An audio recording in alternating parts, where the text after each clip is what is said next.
tell you what, about halfway through, come to you, so write it down and show me figure. It'll come to me in a month and a half. By Hey. then I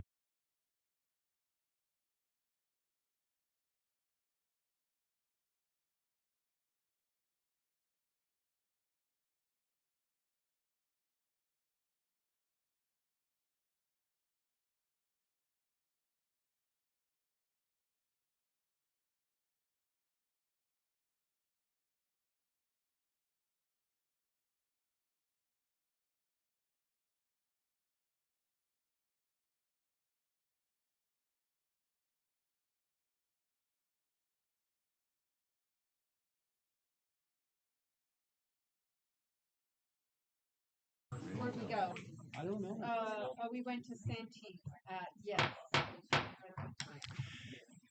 It's a few seconds after 5 o'clock, and I'd like to call the December 16th, 2025 regular board meeting of the Tehachapi Unified School District to order. Roll call, Ms. Barnes. President Kaminsky, Here. Vice President Kelly, Here. Clerk Wood, Here. Trustee Cooper, Here. Trustee Christensen absent, Trustee Napier, Here. Trustee Sweeney absent, Superintendent Bell, Present. and I'm Deanna Barnes. Thank you, Ms. Barnes. Before I introduce Dr. Bonnie Porter to lead us in the pledge and a moment of silent reflection, and I'll touch on the convention, CSBA convention that five of us went to first week of the month. We listened to a speaker named Matt Lehrman, and the first thing he talked about to the entire convention was about the Pledge of Allegiance. And that, in his opinion, in these times, the most important word in that pledge is indivisible. So everybody here tonight, let's think about that as Dr. Bonnie Porter leads us in the pledge.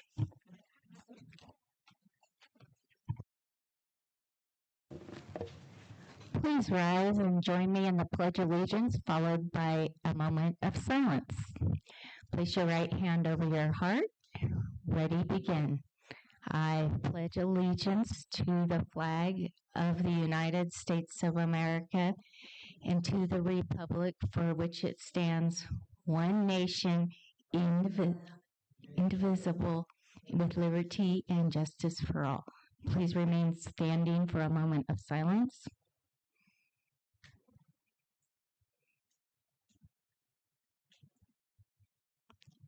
You may be seated.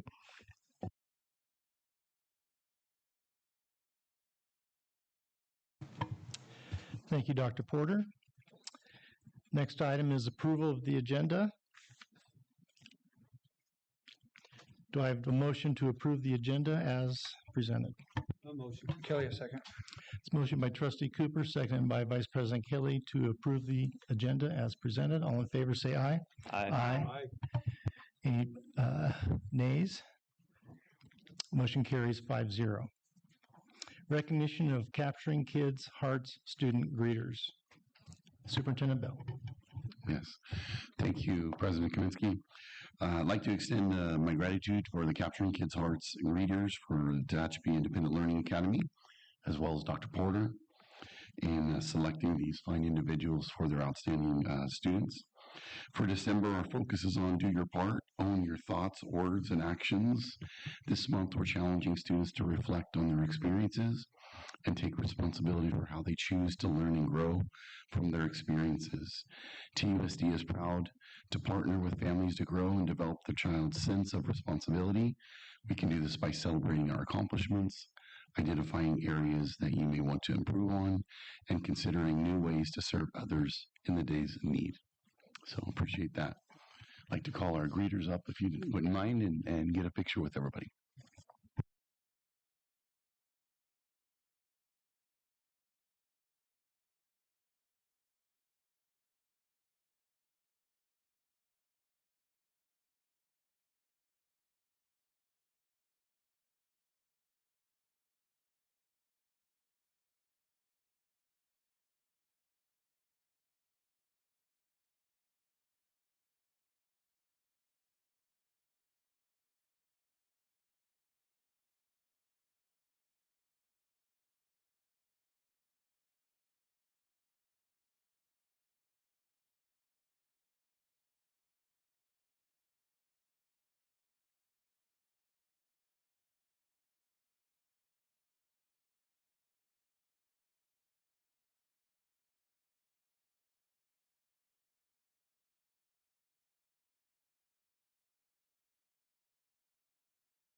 Again, greeters, thank you on behalf of the board.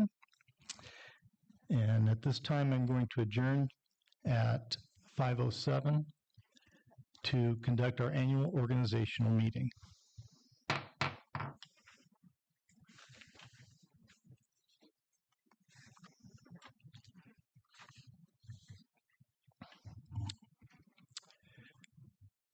First office is Office of the President. At this time, are there nominations for the office of President of the Board of Trustees? Kelly will nominate Paul Kaminsky for president. I'll second. Hang on. We have a script this year, so Oh, it's script. Well, I don't have it. are there any other nominations?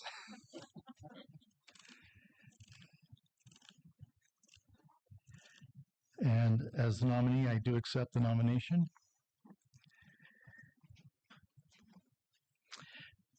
I will now entertain a motion for appointment of nominee to the board office of president for the 2026 calendar year. Kelly will make the motion. Go ahead. No. I'll second. 2 seconds, makes the fourth.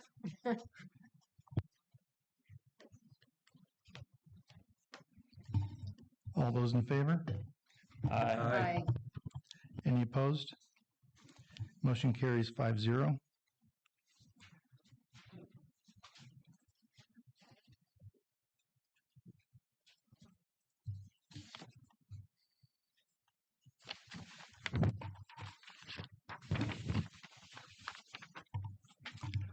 Office of Vice President. At this time, are there nominations for the office of Vice President of the Board of Trustees? I nominate Tracy Kelly, Dr. Tracy Kelly. Is there any other nominations? Dr. Kelly, do you accept the nomination? I do accept the nomination.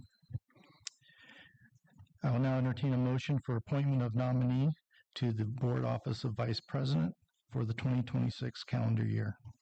A motion. I'll second. All those in favor? Aye. Aye. Any opposed? Motion carries 5-0. And congratulations to Dr. Kelly.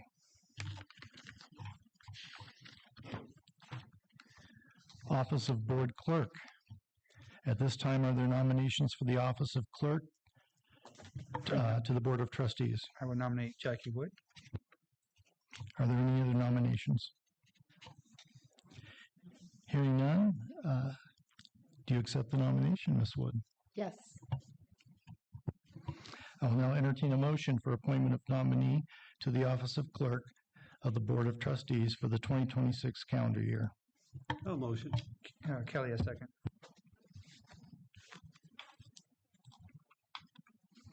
All in favor? Say aye. Aye. Aye. Any opposed? Motion carries 5-0. Congratulations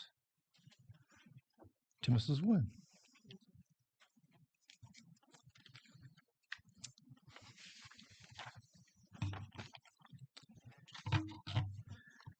At this time, are there any nominees for trustee representative to the Kern County Committee on School District Organization? Kelly will nominate himself. I will second.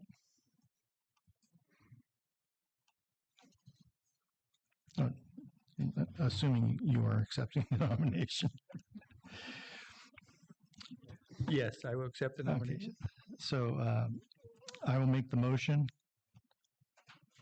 for the appointment of nominee as trustee representative for the 2026 calendar year.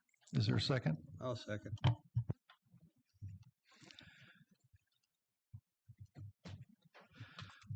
All those in favor say aye. Aye. Any opposed? Motion carries 5-0.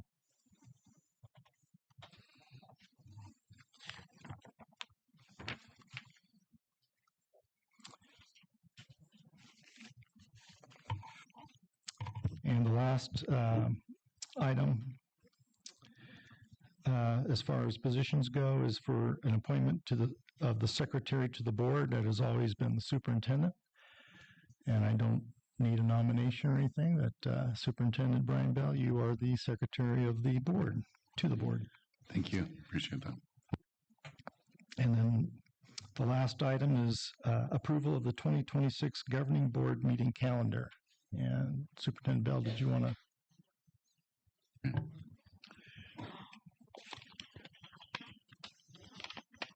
So on that, we reviewed the board calendar at our previous meeting. And the only revision that we have is going to be the January meeting, where we're going to push that back a week to be in January the 20th. Other than that, all days would remain the same in this particular calendar as proposed last meeting. Is there any questions or comments from the board on that? Any questions or comments from the audience? Seeing none, I need a motion to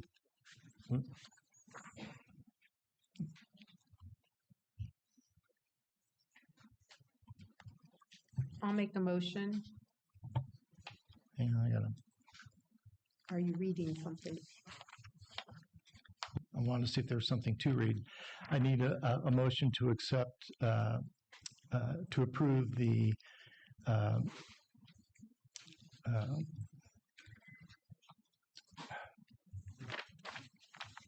the 2026 governing board meeting calendar as presented. Kaylee, make the motion. I'll second. Jackie motioned. Jackie got It was motioned by Clerk Wood and seconded by Vice President Kelly to accept the 2026 governing board meeting calendar. All in favor, say aye. Aye. Motion, any not approving? Motion carries 5-0. And with that, at 5:13, the organizational meeting is adjourned. And at 5:13, we reconvene to the general function, to the regular board meeting. General function number 1, superintendent update. Mr. Bell.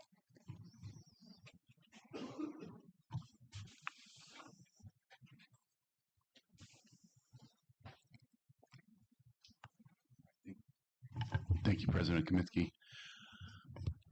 With respect to the current enrollment numbers, as you can tell, comparing week 16 to not only last year's week 16, but end of the school year last year, you'll notice that our overall totals kind of flattened out. We are still down in enrollment year over year, which you'll see on the slide coming up as well. I wish I could have made this chart just a little bit bigger here on our current attendance. This is actually cumulative attendance, and for the 25-26 school year, the color is green. The previous year is orange, and the year prior is blue. You'll notice that our cumulative attendance has been higher as we've traveled through this particular school year.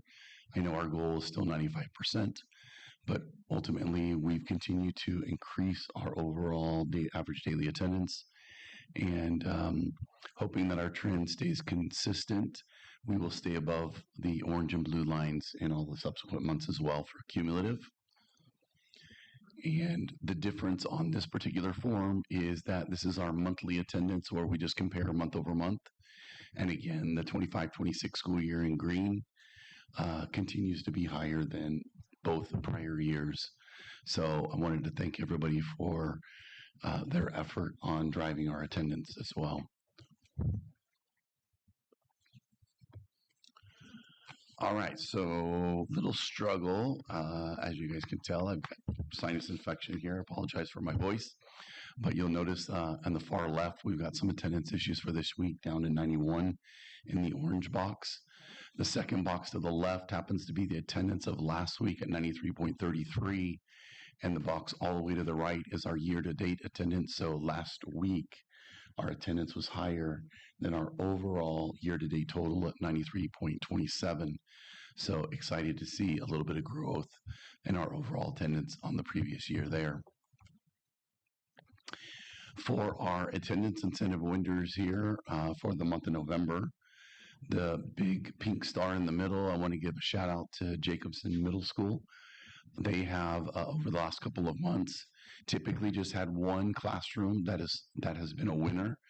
And this particular month, for the month of November, they had 9 classrooms that won for their students. So that was really exciting.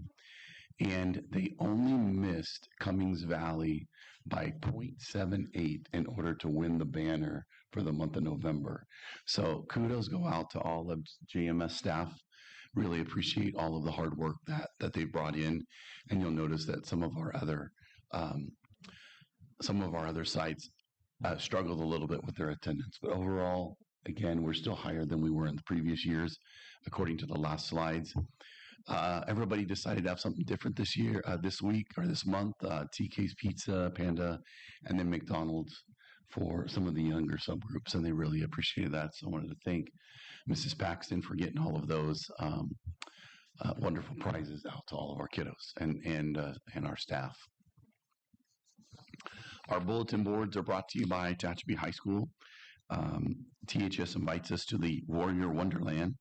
These boards celebrate creativity, collaboration, and student voice, and they showcase the talents, achievements, and moments that make THS proud. From classrooms to extracurriculars, this is a celebration of passion and hard work shaping the 25-26 school year.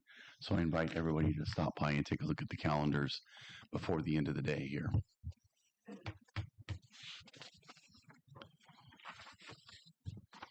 Got a couple of slides. Just thought I would talk about the reduction of force that would be coming up in January.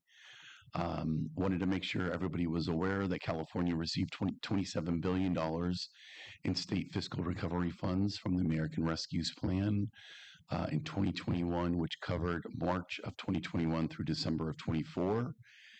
And the idea behind that was to mitigate COVID-19, the pandemic, and the learning loss associated with synchronous and asynchronous learning environments. These were one-time funds, and TUSD received roughly $18.75 million in order to accommodate that. How TSUD spent the money, these are just a few of the items that we have out here. Additional classroom supports with instructional aides, kind of the inception of the hybrid program at TILA. We had floating subs for certificate and classified, elementary physical education, the addition of social workers and intervention specialists. We increased worker hours in our bargaining units. We increased our sub rate to be competitive for subs during that time as well. Elementary vice principals, we stopped charging for bus passes. We increased site budgets to make sure that we could accommodate the needs of the school site. We increased Chromebooks on a 2-to-1 basis, making sure that students had a Chromebook at home and in the classroom. We updated technologies on campuses. We increased our technology department and overall our MOT department as well. So just a little idea of where some of that money went to. Moving on, looking at, kind of reduction of force and wanting to make sure everybody's aware. TUSD has been deficit spending over the last 2 years, so 24-25 school year at $4.5 million, and then this year at 5.6. And one of the things is for us to really kind of focus and stop this operating loss. Wanted to make sure everybody understood enrollment. So if you look at the data from 18-19, 19-20 during COVID, we were at 4307. Presently, we're at the 4116, which is a decline in enrollment of 191 students, which equates to approximately 8 classrooms.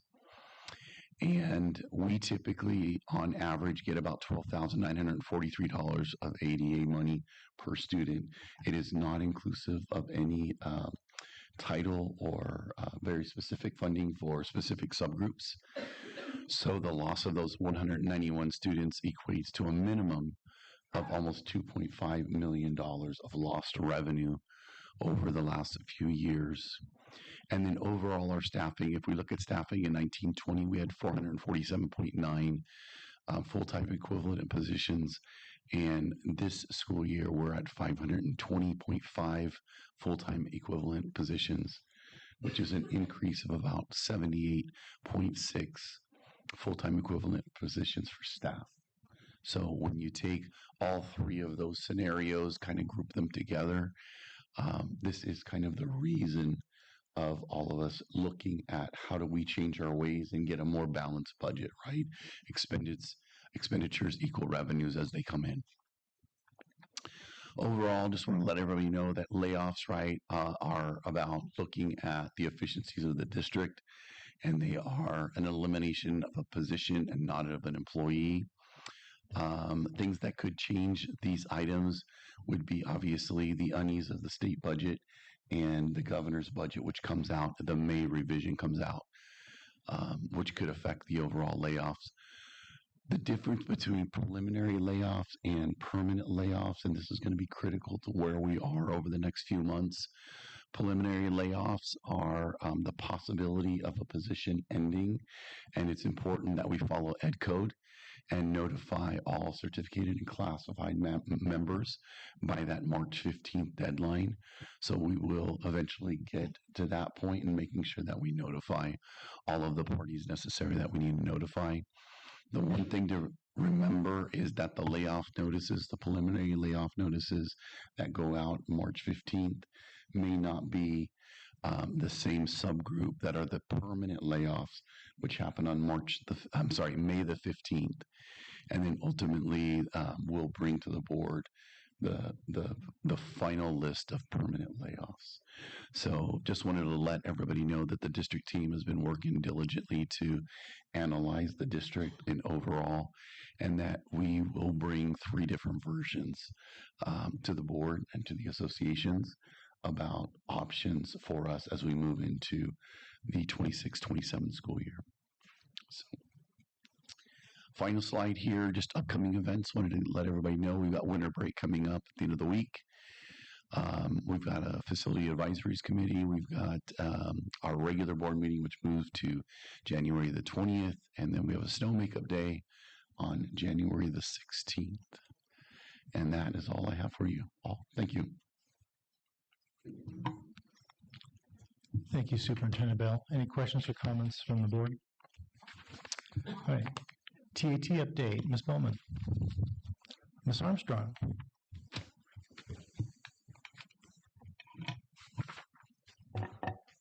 Good evening, members of the board. And Mr. Oxford, I don't want to leave Mr. Oxford out. He snuck up on you. Superintendent Bell and members of the community. My name is Amy Armstrong. I'm the secondary VP of TAT. Tonight, I'm speaking to you on behalf of a dedicated group of professional educators who are frustrated with some very trying circumstances. We are teachers, yes, but we are also performers for students who would rather scroll on their phones than read a book, advocates for students who come from homes with little to no resources, mentors to students who feel the world has given up on them, and too often targets for a public that believes the system is failing. We shoulder these burdens because we care deeply about our students. Every one of us wants the best for every pupil who comes into our classroom or work area. But now, these overtaxed and underpaid educators are also being expected to risk their physical safety when they come to work. That is unacceptable. There's a nationwide epidemic of violence directed at teachers. According to the American Psychological Association, 1 in 5 teachers will be assaulted this year. Tehachapi Unified School District is not immune. Poorly conceived policies have reduced discipline and weakened support, allowing unacceptable behavior to escalate. That escalation is leading to unsafe conditions for both students and staff. Educators in this district have always stressed that every student who comes through our doors should feel safe and ready to learn. We believe this to be true, but teachers also need to feel safe, supported, and ready to teach. That safety and support can only come from a coordinated effort by this board to hold individuals accountable who disrupt learning environments, cause harm, or make our schools unsafe. There must be a clear and strong message sent to the community. We are here to serve families, but behaviors that disrupt classrooms, impede learning, or threaten safety will not be tolerated. That message starts with this board supporting administrators when they impose disciplinary measures and empowering them to extend that support to teachers. Policies must allow for classroom discipline that holds students accountable for their behavior. And let me be clear, disciplinary measures that keep schools safe are far more important than the temporary numbers posted on the California School Dashboard. A dashboard may show green or yellow indicators for suspension rates, but those colors mean nothing if teachers and students are afraid to come to school. A safe classroom cannot be reduced to a statistic. Safety is the foundation of education. Without it, every other number on that dashboard is meaningless.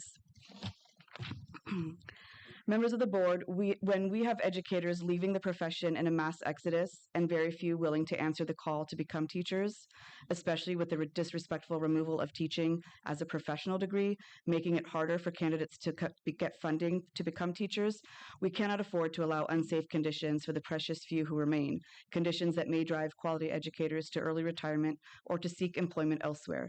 On behalf of those educators who show up every day for their students, exhausted, undercompensated, and overburdened, I ask you to review discipline policies that put staff at risk and launch a targeted campaign to make our classrooms safe spaces for students and educators alike. Thank you. Thank you, Ms. Armstrong. CSEA update? Seeing none. Board communications. Trustee Cooper. Well, it was a fun time this week. Who was it? Tompkins? Is that where we went? Yeah. We went to see the Fiesta seasonal presentation of the Tompkins School last week. And I was surprised. They held it in the gym and there was standing room only. And I think the parents had more fun watching than the kids had doing, but it was a lot of fun. So my sincere comments and very congratulatory comments to Tompkins and their whole crew, because each class made a presentation. And then there was another situation. If you remember last year, last year or year before, time flies when you're having fun, but they reinstated the FFA. Well, the FFA had a little poster contest, which they were comparing plastic to why plastic is not good for the environment. And so I had the privilege with Miss Wood of being one of the judges of the posters. And then, one day this week, I forget which day it was, we had the privilege of handing out the prizes. And that was fun too, because several of the prizes I would have liked to have. One of them was a gigantic remote control car. So what can I say? And that was a lot of fun. And I'm give great overtures to Miss Marino and her putting the program together and making it run. Thank you, Trustee Cooper. Do you want to add anything? Yeah, Wood? I also went to the middle school's music performance. Tracy Kelly and I went, and it was wonderful. The kids just looked like they were having so much fun. Went to the parade, Warrior Band in the parade, the cheerleaders, the school bus. I mean, FFA had a float. So the kids, again, having just a lot of fun. The FFA sold poinsettias, and they also had these little projects that they came up with something and they were selling it, and they got to keep the money. And that was one was a salsa. So you got 6 little plants, and if they grew, you could make salsa out of the plant. So. And then Tracy and I went to the high school to their band performance, and it was amazing. Molly, I don't know her last name. Bluski.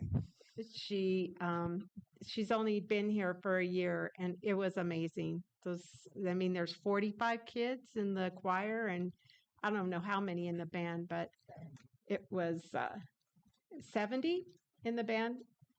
It was amazing. So if you get a chance to listen to them somewhere, go. I think that's all. Maybe there was more, but. Anyone else on Tehachapi activities? Vice President Kelly? Thank you. Yeah, I'll follow it up. I was able to go to JMS's, TILA's, and the THS holiday performances. As the two of them have said, it was a lot of fun, very enjoyable. I do recommend you go. Just don't try to do them all in one night. Thank you. Let's see here. So, first week of December,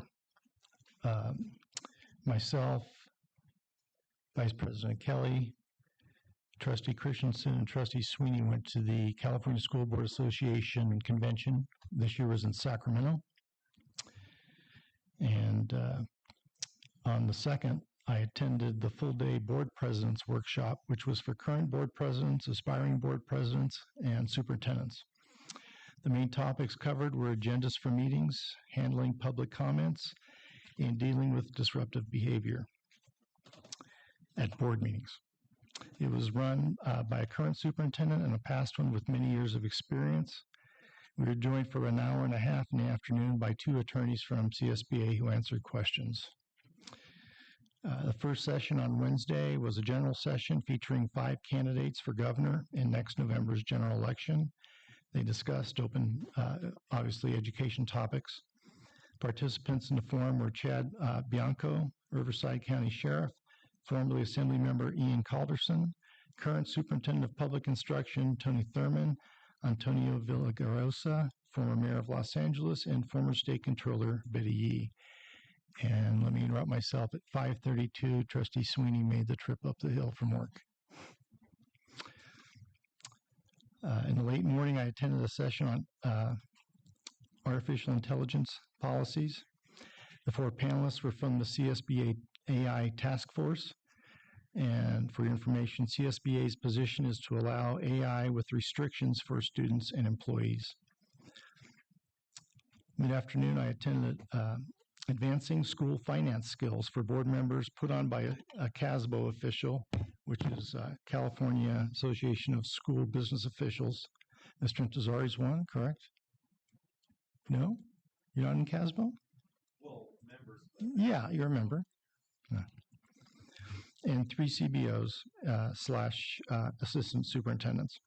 A lot of the information has been heard by this board through our CBO, Mr. Intezari, so they didn't tell me much new. No doubt. Proposition 98, timing of reports, for example, some was new to me, and one example, the impacts of declining enrollment, both negative and positive. The example was given on the net impact if you lost 150 students at $13,705 per ADA. The revenue loss is over $1.5 million, and the saving of teacher cost at $93,000 plus. The miscellaneous savings is $525,000, making a net deficit of just over $1 million. And that was a common theme. I think they all heard it throughout the conference about budget and deficit spending. Thursday morning, I attended a session on educator well-being. It showed a survey we can use here to take surveys on teacher concerns to see what are their concerns and then to address them. Late that morning, I went to a session on math achievement. This is probably the one I was looking forward to the most, but it ended up being the least helpful. It was presented by Rockland Unified School District. Unfortunately, TUSD is nothing like Rockland in size and math curriculum and math achievement. Their goal is to move from the top 10% in math achievement in California to the top 5%. Their math curriculum at the secondary level is integrated, while ours is traditional. After lunch, we attended the second general session. As I mentioned earlier, I was presented by Matt Lehrman, a civil facilitator and leadership coach. The theme of his presentation was to challenge us to think differently, listen deeply, and lead with greater purpose. Then the last session for Thursday was a presentation by 4 experts on bond measures who explained the bond election process and its intricacies, which kind of bonds and the different controls needed. For example, once one is chosen, what are the requirements put on board and staff? The only session on Friday was on the 5 pressure points for boards, which was led by 3 lawyers and a deputy superintendent. They discussed civil rights enforcement, declining enrollment, facility changes, governance disruptions, escalating cyber threats, and laws on gender identity and parent rights, and that's more than 5. They talked about them all. After that was the last general session of the conference, a talk by Ruman Chaudhry, a U.S. Science Envoy, AI, CEO and co-founder of Humane Intelligence. The topic was, as you might guess, on how AI can be used beneficially to students and us as well. And enjoyed the time. I'm glad 4 trustees were able to go along with Superintendent Bell. And did you want to add anything, Vice President Kelly? I do. Thank you. The first day for myself, Trustee Christensen, and the superintendent basically were new board member training. Basically, it focused on what being a trustee involves and how CSBA can support us in that role. CSBA being the California School Board Association. I'm not going to run mine down like President Kaminsky did, but I learned a lot about how to improve and expand our CTE programs at the high school, from offering additional elective to increasing the opportunities for more certificates at the community college level, including getting feedback about the need from employees or for employees from community members, students, and their families. I also attended a session on the do's, don'ts, and how-tos for best practices of governance. This covered the most common missteps trustees make and the reasoning behind avoiding those missteps. As the president did, I spent a few hours in multiple budget, bond, and bargaining sessions, including budget reduction, common trends with bargaining units, and the budget struggle within California. Special education, which most of you know is near and dear to my heart. I learned a few new things from those sessions that might help as our special education department and district welcome a new special ed director. Some of those are how to help parents that are new to special education, as well as building trusting relationships with our students, families, and their teachers. And lastly, the current trends in school, the state budget with Prop 98, real estate, free speech, club procedures, cell phone usage, and artificial intelligence. And that pretty much wraps up my long, exhausting week, the first week of December. Thank you, Vice President Kelly. Trustee Sweeney, do you want to add anything? I learned quite a bit. I'm not going to go in fine detail because most of the classes I attended were more along the lines of how we can better support on a district side. For example, I know that we're looking at a lot of opportunities with staffing concerns and things like that. So just to find creative ways to support the needs of our students' well-being, and especially with like social workers and whatnot, and what are some other options we can do to better support everybody all the way around. So most of my stuff it was very eye-opening for me. So. Thank you. And the public, I share with the board that went, and with Superintendent Bell, that I thought it was important. Going to these conventions isn't cheap for the district, and I think it's our responsibility to describe in not too boring a detail what we learned, what we went through, and what we saw. Next item is public comments. The district welcomes comments from the public at appropriate times during the meeting. The public may address the board concerning items on the agenda as those items are taken up prior to board discussion and deliberation. The public may also address the board on items not on the agenda but within the jurisdiction of the board at the time designated. The board requests each speaker must fill out a speaker form at the beginning of the meeting stating the speaker's name, the subject to be addressed, and provide the form to the secretary of the board. Once recognized by the board president, their comments should be addressed to the board as a whole and not to individual members or district employees or to anyone in the audience. Unless otherwise determined by the board, individual speakers will be allowed 3 minutes to address the board on each agenda or non-agenda item, and the board will limit the total time for public input on each item to 20 minutes as Board Bylaw 9323. Also want to add to this that the board understands that the First Amendment provides strong protection for speech. However, the board expects that all speech and expression will comport with the norms of civil behavior on district grounds, in district facilities, during district activities or events, and the use of district electronic/digital systems and platforms.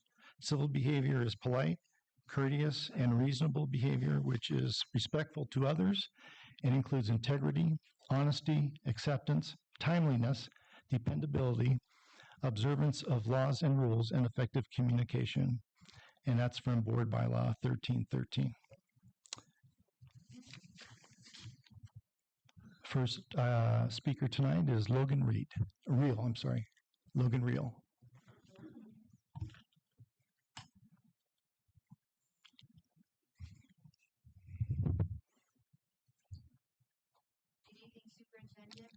Hang on, Logan, you got turn it on for you. There you go. Go ahead and start. Good evening, Superintendent, Board of Trustees, and people attending this meeting. My name is Logan Reel, and I'm a sixth grader attending JMS. I'm here to talk to you about why iReady is not beneficial to students in this district. iReady is a program to help us learn ELA and math, but with my experience in the district's data, it does not do its job. According to the TUSD website, at the June 8, 2021 board meeting, the board discussed the approval of iReady. Vice President Weinstein stated her concern was the huge cost and hoped iReady would not replace teachers in the classroom. At the same meeting, Superintendent Larson Everson shared that the district is using COVID dollars to purchase iReady and that the iReady platform will be implemented in the 2021-2022 school year. Now in the 25-26 school year, with the fact that we're using general funds to pay for iReady instead of COVID funds like we have done in the past, we lose about $100,000 every year because this program is so expensive. As our budget continues to shrink, this is a way to save a little cash. As far as teachers being replaced, I haven't seen that, but I can tell you that all of my teachers are way better teachers than iReady. iReady does become my teacher at home because it is a district mandate that I spend 90 minutes per week on iReady. I sit on the screen for an hour and a half each week instead of playing outside with my friends, going to sports practice, being with my family, or other kid things. We also have to do iReady in homeroom, which takes away time where we could be completing using assignments. According to the California School Dashboard, the use of iReady has not helped us improve. Our scores have gotten lower since we adopted the program in 2021. This year our scores have some improvement, however they are still not close enough to the standards to be able to say that iReady is helping or something we should continue to pay for. Thank you, Superintendent and Board of Trustees. I hope we can get rid of the 45 minutes per subject or adopt a new program. Thank you, Logan.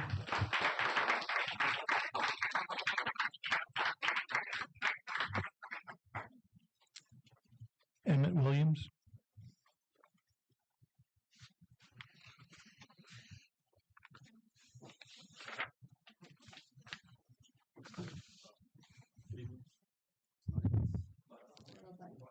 All right.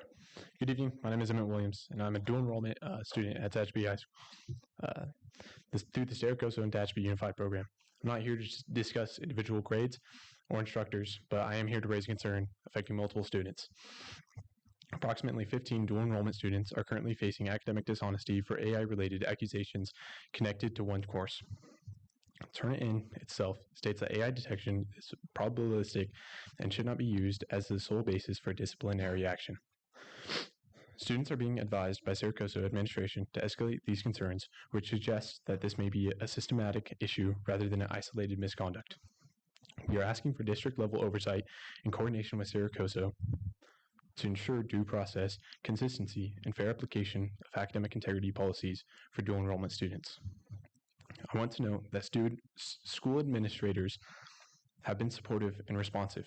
My purpose here is to simply ensure that this concern is visible at the district level so that students and administrators alike have clear guidance moving forward. Thank you for your time.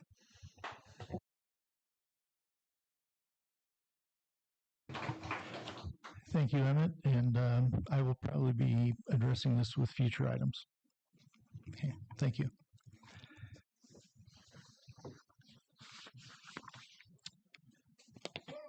This is Sean Morgan? Kian? Okay, sorry.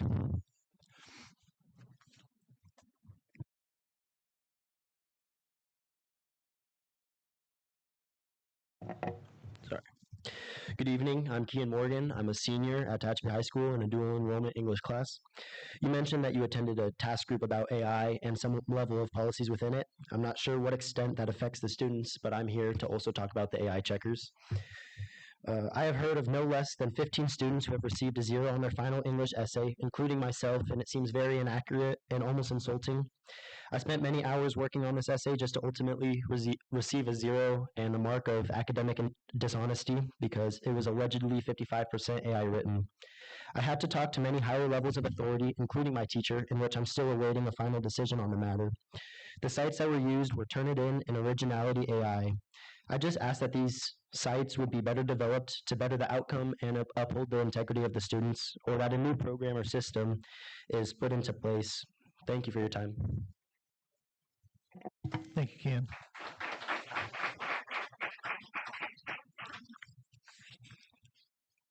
Stevie Campbell.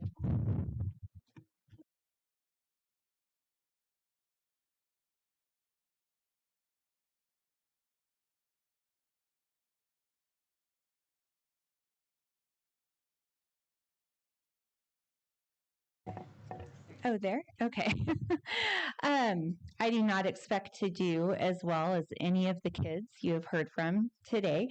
My daughter is a student at Tehachapi High School, and she is also being accused of using AI to write her final paper.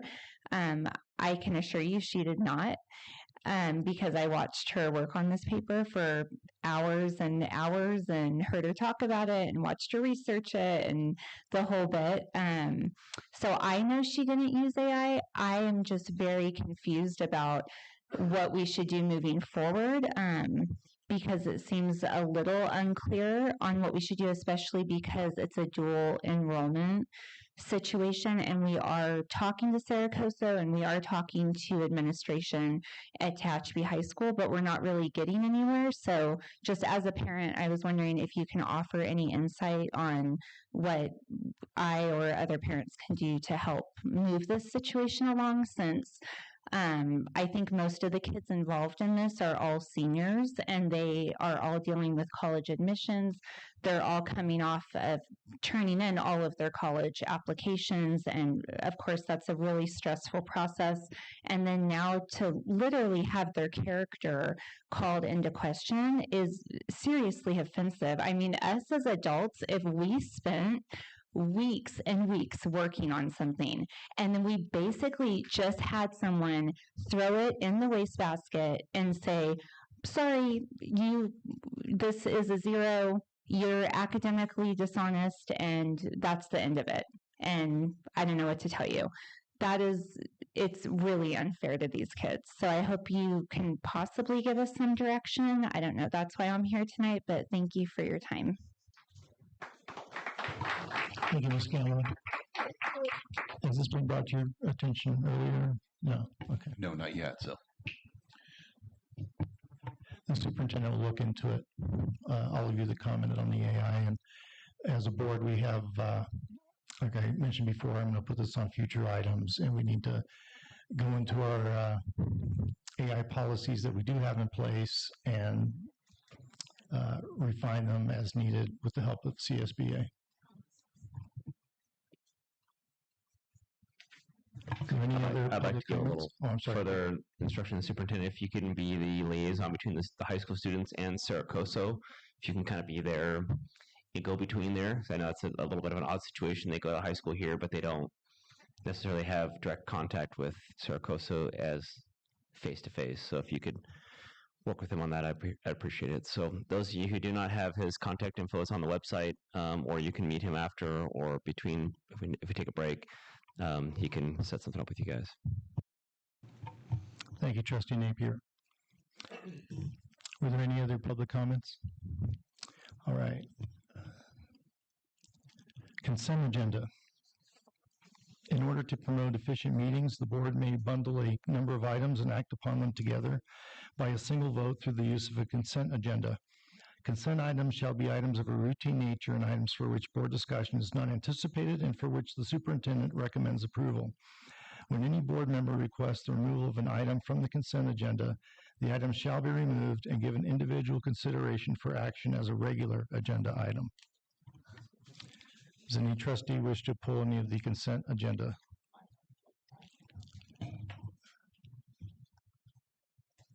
Did you guys want to pull something? Okay. Do I have a motion to approve the consent agenda as presented? Kelly makes the motion. A second. It was motioned by Vice President Kelly, seconded by Trustee Cooper, that the board approve the consent agenda as presented. All in favor, say aye. Aye. Any opposed? Motion carries 6-0.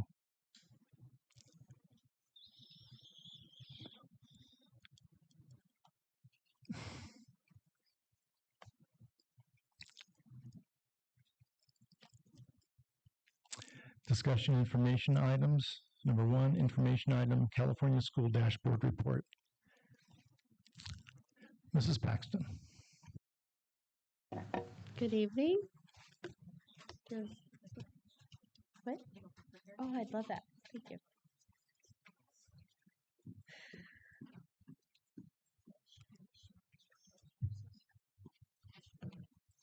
Okay, the California School Dashboard was released in the middle of November, so I'm here just to report on that today. And just a reminder that the dashboard is an accountability system. This is actually earlier than when the dashboard is typically released, but the state is working on releasing it earlier and earlier each year. So next year it should be released in the middle of October. And the dashboard measures the 8 priority areas. So we have English language arts, which some of them are CASP. English language arts is the CASP, math, CASP, and then it looks at our graduation and attendance rates. So graduation is for our high school. We don't take their attendance rate. JMS, our middle schools and elementary, we use attendance rates. Suspension rates, our college and career indicator, which is also called the CCI. English learner progress, which is measured through the LPAC. The science assessment, which is called CAST, and then we have the local measures that we report on. And the dashboard looks at where our students are scoring, and then it's a growth model. So are we maintaining current levels, making progress or improvements, or declining? And we'll kind of go over that as we go through the slideshow. And so this looks at what our enrollment look like for the 23-24 school year, 24-25. So you can see our subgroups, and the state looks at our subgroups and also how those subgroups are doing within our district. One thing I just wanted to mention is, so some of our subgroups are declining. When I looked at numbers for the 25-26 school year, our African American group is declining. Students with disabilities increasing. Foster youth have stayed pretty stagnant on the number, although President Kaminsky and I have talked about that. That's a very transient group, and when you look year over year, compare the students from year over year, about 40% of our students, our foster youth, are continuing with us. So that's a pretty big change when we talk about that data. It's not generally the same students. And then our English learner population is decreasing, and that's year over year as well. This is a slide. The graphic on this is not from the dashboard, but this is from the CDE website. It's called DataQuest. I'd like to pull this metric because this does not take into account any of the participation rates. It just looks at what the raw scores were. And although last year we didn't have any issues with participation rates, the previous year we did. When we're looking at this data, for us, we decreased about 2% in language arts. We're about 5% behind Kern County as a whole. Math, we increased about 2% when compared to last year, and we're about even with Kern County. And then for science, we increased our performance, and we outperformed Kern County by about 3%. And then LPAC, we declined about 1%. And that was true also with Kern County. They also declined. So this is one of the metrics. This is the 5x5 grid that you can find on the California School Dashboard. And this is looking at our ELA progress. And so this kind of shows where we are as a district. We're in that first yellow box on the second row from the bottom. And it shows that our performance increased. Now, on the last slide, I said that we decreased, right? So I just wanted to mention, because remember the previous year we had a participation issue. And so when you don't reach the 95% participation threshold, the state generates the lowest score possible on the CASP. And so that impacts the dashboard, but it does not impact DataQuest. So I just kind of wanted to show both of those metrics. So right now it looks like we increased tremendously. Well, we increased significantly enough from move to orange to yellow. But, if we stayed at the performance rate that we are right now, we would be back in orange. So I just kind of wanted to mention that. And then on here, you can see where all of our schools fell. Most of our schools are performing in the low area, and some showed significant increases. And then if you look at Cummings Valley, they had high performance with a significant increase. And so when we talk about generating colors, this is the little dial that generates the colors. So right now we're at a yellow for this year because we did improve by 7.9 points.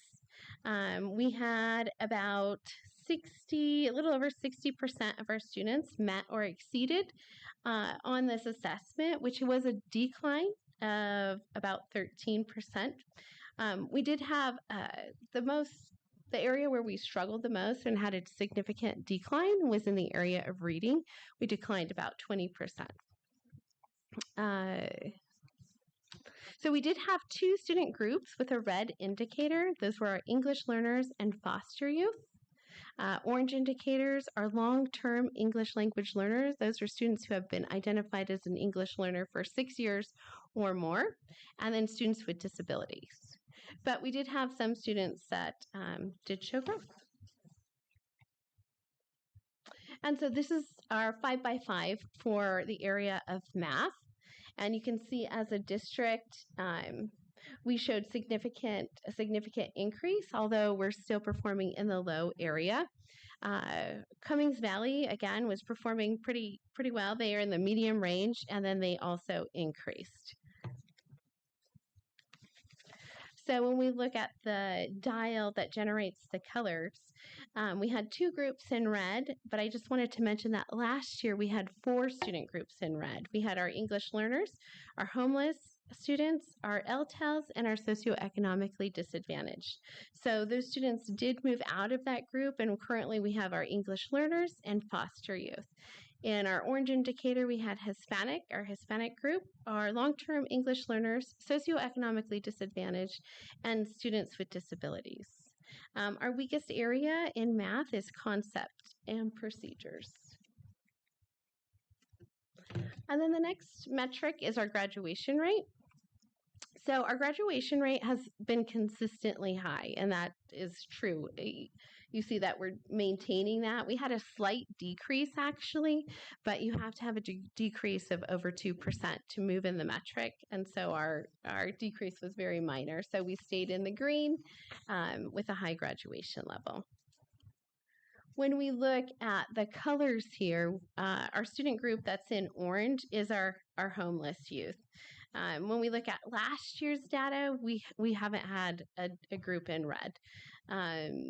Our long-term English learners are in yellow, white students are in yellow, green are students with disabilities and socioeconomically disadvantaged, and our highest performing group is our Hispanic students. Okay, so this is chronic absenteeism. So we're looking at the middle school and elementary. The high school is not included on this dashboard. So you can see that actually our chronic absenteeism is relatively high or very high, but it did decline when compared to year-over-year metrics. I'm hoping to see a huge improvement next year because we're really focused on that.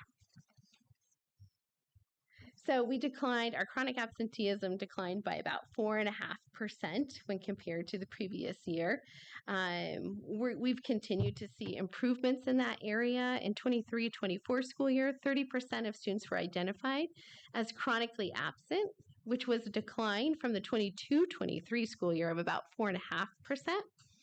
And then last year we declined about 3%, with 27.1% of students being identified as chronically absent. On this year, when we are talking about the attendance challenge, Cummings Valley has really improved their attendance month over month. And I will say a lot of our sites, when you kind of look at the attendance metric in a broad way, we can show gains. For example, at this time, when we compare data from this year to last year at this time, Tompkins has actually improved the most. So it's exciting to see. And just like Superintendent Bell mentioned, we went from one class having 95% or above attendance to 9 classes. So that's really a great metric to see this year. Okay, suspensions. So our suspensions are in the medium range, and they did increase when compared to the 23-24 school year.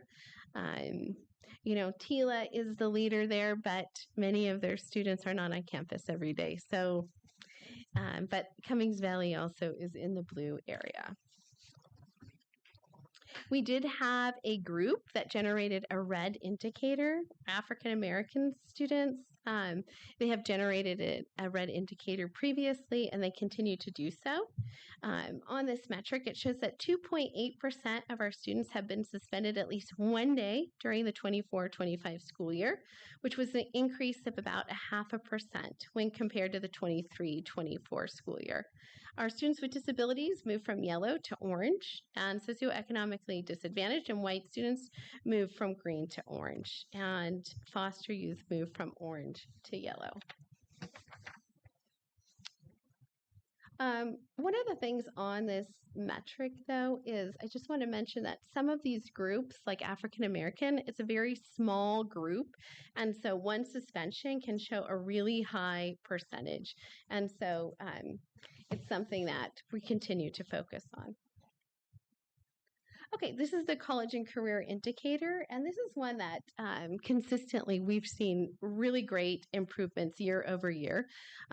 So this is going to be from our high school students. We look at data from our graduating seniors, and you can see that we're in the medium range, but again, we showed an increase in this metric. The college and career indicators continues to be a bright spot for TUSD and our students. Year over year, we continue to see positive growth in this area, and students can be identified as prepared by scoring a 3 or 4 in language arts and math on the SBAC, score a 3 or higher on 2 AP exams, complete 2 semesters of college course credit with a C- or better, or complete a CTE pathway. At the end of the 23-24 school year, about 31.5% of our graduating seniors were identified as prepared for college or to enter the workforce, and that was an increase of 5.2% when compared to the previous year. This metric again increased, but this time by 8.7% at the end of the 24-25 school year. So our partnership with Saracoso and our strong CTE pathways have really helped in this metric. And here's the EL 5x5 grid, and this is definitely an area that we need to address this year. We have fewer EL students, but our EL students are struggling.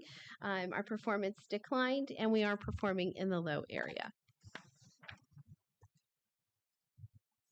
So you can see here that we had about 42.6% of our EL students just maintained their current level and did not make progress. About 30.5% grew at least one LP level, so went to the next level. And then science, this is a strong area for TUSD. So we're in the medium range, but we have increased significantly. We do a lot of things in science. We offer a lot of experiences to our students, and I think that does really help this metric. So we increased by 5.4 points. And then these are the local metrics that we support, that we report. And so we met all of these areas. The implementation of academic standards. This is just that we're teaching to what the state expects us to. Access to a broad course of study, our local climate survey that we use, the California Healthy Kids Survey, parent and family engagement, and then do we provide the staff and the materials and the facilities that we are required to. And then, so one thing just to note is we do continue to be eligible for differentiated assistance.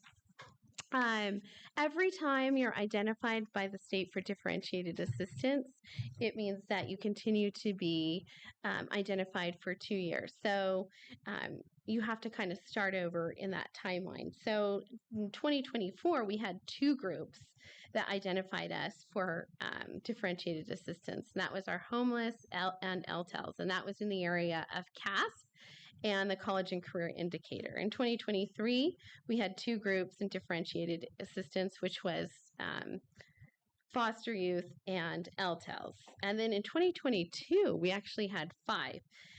But this year we have 2 groups. We have African American students, and that's in the area of chronic absenteeism and suspension. And during the 24-25 school year, that was 64 students that made up that group. And then also foster youth have been identified in that area. And that was 52 students in the 24-25 school year. And that group was identified because of low test scores in language arts and math, and then also chronic absenteeism. And so what that means is that we're going to be working with the county. We're developing a plan to address that particular area, and then we need to show growth with those student groups. And that is the dashboard. So any questions on that? Any questions from the board? First of all, I want to commend Cummings Valley for the excellent job. They improved strongly in both language arts and math. And, my concern, back in the day, TUSD was always ahead of the county in both those subjects on the state testing. And while we're only 0.12 behind the county in math, in reading we're over 4 points behind. So, the COVID really did a number on us. A lot of reasons, and this is not to post blame at teachers, instructional services, staff. It's just, this is where we're at. And back pre-COVID, and I would hope this is everybody's goal eventually, we stood at 46.91 in language arts, and the county was at 43.44. So roughly 3.5 points. And in math, we were 2.5 points ahead of the county at 31.49. But these results show we have a lot of work still to do. I know it's different kids, different teachers, but same community. And we're 11 points behind where we were in 2018-19 and 7 below in math. And it's just, we got to just keep the nose to the grindstone. Yep. All right. Thank you. Thank you.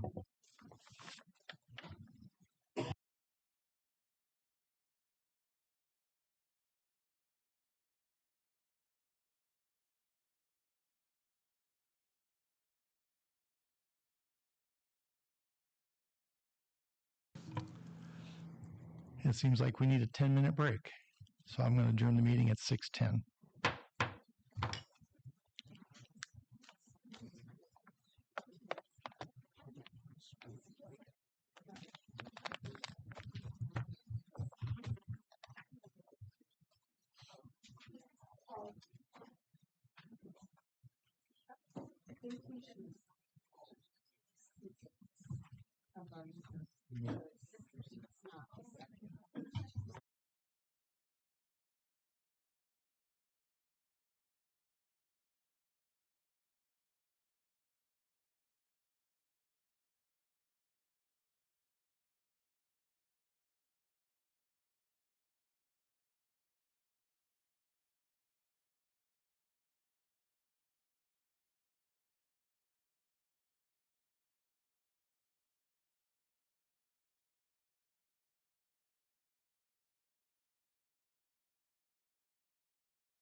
1, 2, 3, 4, 5, 6.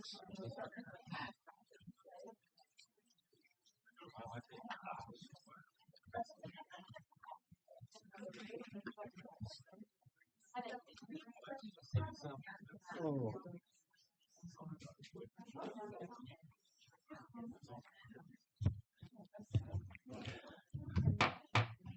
It's 6:20 and we're resuming our regular board meeting, coming back from adjournment for a break.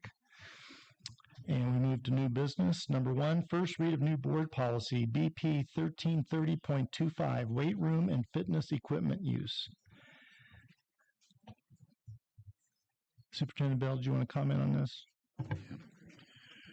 So with respect to this new board policy, just receiving information from CISC, which is our insurance carrier, and the use of the facility.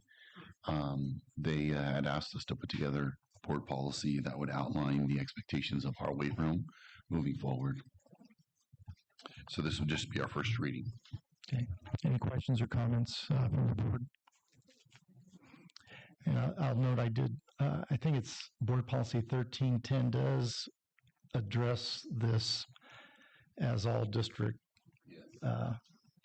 equipment, basically. And this is much more detailed, so thank you.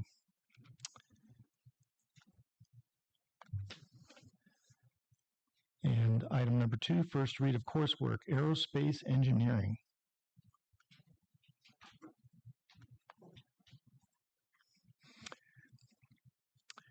Tehachapi High School wishes to offer a new CTE class, aerospace engineering.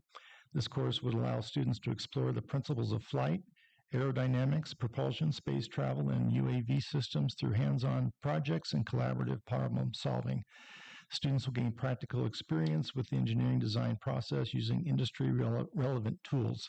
The curriculum fosters critical thinking, technical literacy, and collaboration. This course is a Project Lead the Way year-long capstone course for students in grades 11 and 12. Any questions or comments from the board? Okay. Again, that was a first read. Item 3, first read of coursework, Ag Science 2, Living Systems in Action. CTE Department at Tehachapi High School wishes to offer this new class, Ag Science 2, Living Systems in Action. The course would provide a comprehensive foundation in animal and plant sciences through the lens of real-world agricultural science. Students will explore key concepts in biology and chemistry as they investigate the structure, function, and interrelationships of plants and animals.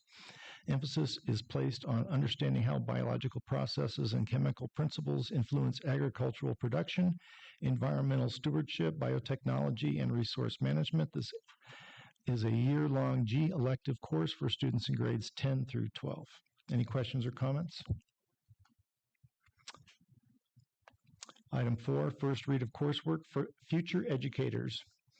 Again, CT department at Tehachapi High School wishes to offer the class Future Educators. This course, students will gain essential skills for teaching and mentoring young children. This hands-on course covers everything from babysitter training and first aid to exploring child development and the structure of the education industry. Students will participate in engaging projects, field trips, and real-world experiences. This course is a year-long course offered to students in grades 9 through 12. Any questions or comments from the board?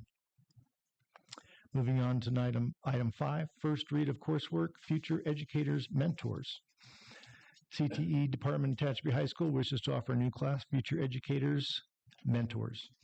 In this course, students will immerse themselves in hands-on experiences, including mentoring at an elementary school site and local child development centers. This course empowers students to become mentors for found learners, exploring vital topics such as classroom management, child development, and educational policies. Through engaging projects, work-based learning opportunities, and collaborative activities, students will develop skills and confidence needed to make a meaningful impact in an educational setting. This course is a year-long capstone course offered to students in grades 10 through 12. Any questions or comments from the board?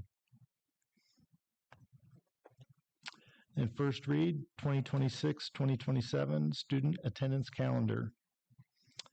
The proposed student attendance calendar for the 2026-2027 school year is presented to the board as a first read item with the intention of bringing the item back to the board as an action item in January.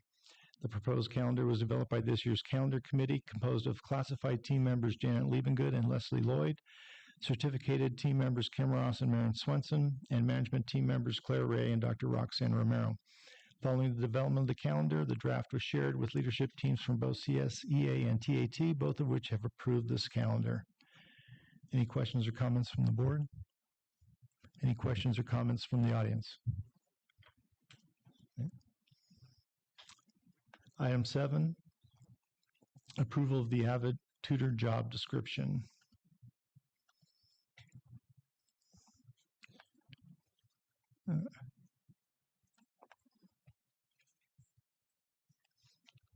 Okay, this was in our October meeting. It came as a first read. Is there any questions or comments from the board? Questions or comments from the audience? Is there a motion the board approve the attached Avid tutor job description as presented? Kelly, make the motion. A second. Motion by Vice President Kelly, seconded by Trustee Cooper. The board approved the attached Avid tutor job description as presented. All in favor say aye. Aye. Any opposed? Motion carries 6-0. Number 8, TAMO report for the school year 23-24. And this board item is, for informational purposes, and TAMO stands for Teaching Assignment Monitoring Outcomes. And this is again from the 2023-24 school year. Any questions or comments from the board?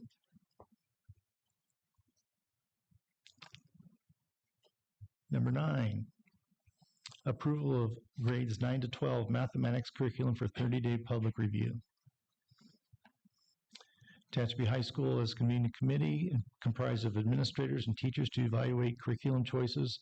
Members of the Tehachapi High School teaching staff have reviewed and recommend for adoption Envision AJGJA Mathematics.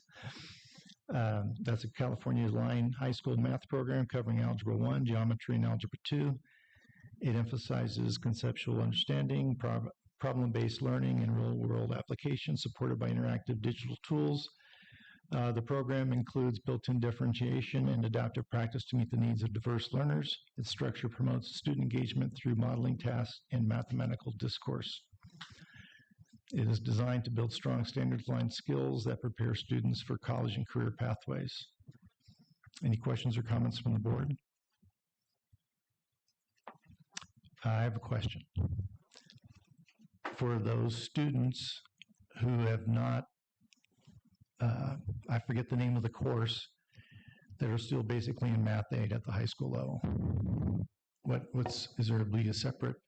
Is there computer generated? No, so right now we're currently offering an Algebra 1A and an Algebra 1B, so slowing down the pace of algebra. So no, there's not a separate textbook. Okay. But there is for some students that are in a special day class, they have a separate curriculum. Yeah. Thank you. I have a quick question. Sorry to make you walk back. This looks. I haven't had time to pull this apart and look at it. But it looks very, very digital driven. It looks like a lot of computer, and I'm concerned we're already struggling at that point, and so I'm just. So what we curious how that do works. is most textbook adoptions these days, it comes along with a digital textbook, but we always order a physical enough for all students to have a physical copy if they so choose. But I would say no, it's not heavy tech. I mean, it's what we would consider kind of like a traditional math class where students are doing work. But I will say that most of our students prefer not to have a physical textbook, but we do make them available for them. Yeah, no, the physical and digital textbooks make sense. I saw a lot of assessments and all of that stuff were all online, and so that's where it's I'm just curious. It's an option, right? So most textbooks you can have a digital option, or you can print things out, and they can do it on a paper. But we do try to have students use digital assessments because when they are taking other assessments, they need to be familiar with those tools. Even in college math, they have to be familiar with those digital tools. So. I have another question. Normally, there's review sheets filled out by the. It hasn't been reviewed yet. This is for the review. So No, from the teachers. Right. Oh, from the teachers. Normally, we have whoever reviewed the curriculum. Okay. Yes. We can see what they thought and read their comments. Yeah. So you'll have those in February. Okay. This is just to show this for the public. You're just approving that. Right. I understand that, but okay. And somebody had another question, but it left me. So. Okay. Yeah. If I think about it, I'll send you an email. Okay. All right. Do I have a motion to approve the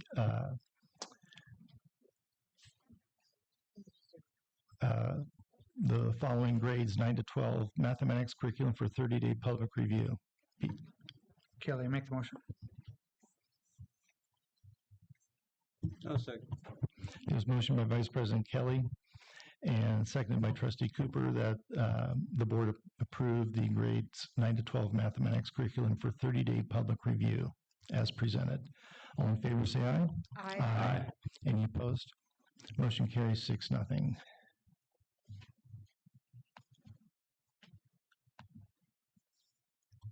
Item 10, presentation and adoption of resolution number 01DEC25, positive certification of the first interim report for 2025-2026. Mr. Intezari.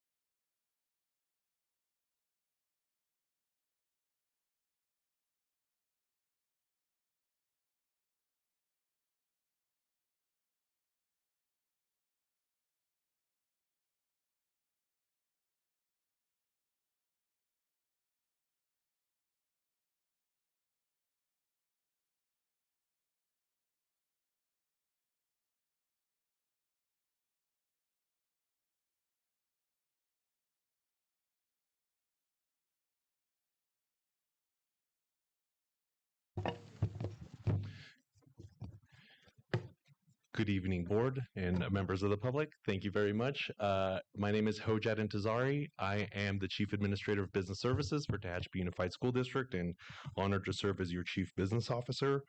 I'm proud to bring you our first interim report. So tonight we're going to be asking you to approve our first formal revision to our budget that was adopted back in June for this year. When we started the year, that was purely built on estimates, and now that we've started the year, we're going to be comparing based on actual activity of revenues and expenditures as of October 31st to create our new projected year totals and share with you some information. So we are going to be recommending a positive certification. That means that the district is able to demonstrate it can meet its financial obligations for this year and the next 2 years. Positive certification just means that we meet the very minimum requirement. It does not mean that necessarily that everything is good. It's just positive or very bad. So we're very proud to report a positive certification given the circumstances. So tonight we're going to just discuss an overview of school funding. I know we always go over this, but more and more people become interested in our budget. So would like to just provide some context, talk about the state's economic outlook, because how the state does economically is directly impacting TUSD. We're going to talk about how the schools are funded, go over revenues and expenses, the multi-year projection, and discuss the ending fund balance and the remaining timelines for our budget cycle. So I know you guys have heard it a lot, but I'm just going to quickly go over what the LCFF is, the Local Control Funding Formula. That is a calculation that determines how much funding a school district's entitled to. This is based on the average student daily attendance, the grade level of the particular students, as well as their socioeconomic factors. The budget for all school districts in California can be considered in two pieces. There's the unrestricted side and the restricted side. The unrestricted side, most of the money and expenses are funded by attendance and for general operations. And the restricted side of the budget, you can think of that's where our grants and entitlements are. And while they don't coexist completely independently, we focus when we talk about reserves on the unrestricted side because that's the money that we know we get to operate. The restricted can change, whether it's one-time funding, more grants, less grants. So that side kind of fluctuates, but the changes in the decisions we make on the unrestricted side is for the restricted side to bear any changes. So if you give an increase in salary on the unrestricted side, the grant just has to bear that additional cost. So we focus on the unrestricted because that's the primary money we receive for operating the school district. The general fund is the primary of our focus. That is where all of the operating revenues and expenditures for the school district are housed. We do have an adult education fund, nutrition services fund, capital facilities, but none of these house our primary operations. So that's why we focus on the general fund. So just to give a brief outlook on the state economics, so not great. So we use projections from the Legislative Analyst Office. This is a nonpartisan group of economists that advise the legislature, and the legislature is the one that approves the governor's budget. So they provide an analysis, and the theme of their November report that they do every year that looks at the next this year and the next 4 years of the state's budget is caution. So currently revenues, which is the good news, is that tax proceeds are doing well. They're higher than they were initially projected to be. One of the concerns, though, is that it seems to be mostly on the capital gains on the income tax side, right? The state of California is very dependent on high income earners. And so personal gains, capital gains on personal income tax have been exceptional this year, but the concern is that that might be masking poor economics for our state and our country, because you'll see that corporate tax and sales tax are flat. So if you're in a strong economy, you'd kind of see all of them trending up, but one of them is significantly larger than the other. So the state, in terms of how the state budget and the impact on TUSD, unfortunately, the LAO is projecting an $18 billion structural deficit on their side. The state continues to fund ongoing expenses that exceed their reliable revenues. And so there have been various budget maneuvers. For example, $1.9 billion was essentially borrowed from the education side of the budget, right? And so that money, through the law, is going to have to come back to us, but we're already being borrowed from the state. The state has already depleted the rainy day fund specifically for education, so there's no reserves. And now there's proposals of deferrals, which is essentially just, I won't pay you this month, I'll get you next month, right? And they do that to cross fiscal years so that they can kind of just transfer the cost. That essentially, I know the previous superintendent would call that using us as a credit card, but essentially is saying, use your reserves to float us and we'll pay you back later, right? And so that's not necessarily indicative of a strong economy, but it's just something that we have to be prepared for. It's a signal that things are not necessarily going great, or maybe not going great maybe it's just temporary. There's concern about an AI bubble in the stock market, but as long as there's capital gains, California does well, Tehachapi does well, but just the reliance on that volatility, right? The stock market can be volatile, which means the state's revenues are volatile, and that volatility gets transferred down to us. So that's the concern for TUSD. We're not necessarily concerned that local control funding formula is going to go away. We're just concerned that we're not going to see more revenues to capture those additional expenses that we have incurred from the addition of one-time funds. Because what do we use our funds for, right? We establish programs, and the programs are intended to be permanent. And so the one-time funding just does create a lot of challenges for us as a school district because it does not mix well with how we operate. So the importance for TUSD is just to ensure that we are preserved from the state's volatility and make sure that we can meet payroll and other mandated costs because we require them to operate.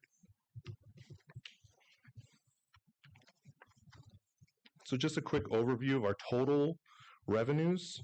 Proud to report that we are trending up. So LCFF went from 49 million that we projected back in June. Now that we've had about 2.5 months of school as of October 31st, where we compare, we can see that enrollment is higher than we ended the previous school year, which is always a concern. We start out high, the kids' enrollment starts to dwindle down. And then when we start the next year, we hope that more kids are coming back. With the introduction of transitional kindergarten, it makes it harder to predict, right? Because we added another grade and we don't really have data to show, how can we reasonably estimate how many people are going to decide to participate, right? So the good news, though, is that we saw a 1.8% increase for LCFF. That's due to the higher enrollment as well as a higher rate of attendance. We've gone from about 91% to 93%. And while we don't know if that's sustainable, so far the numbers point that things are trending upward. And so those are the numbers that we use. We do have to be flexible, but it's good news that we're trending up $861,000 for LCFF. Federal revenues declined slightly. We did have a big jump in state revenues, and I'll talk more about that.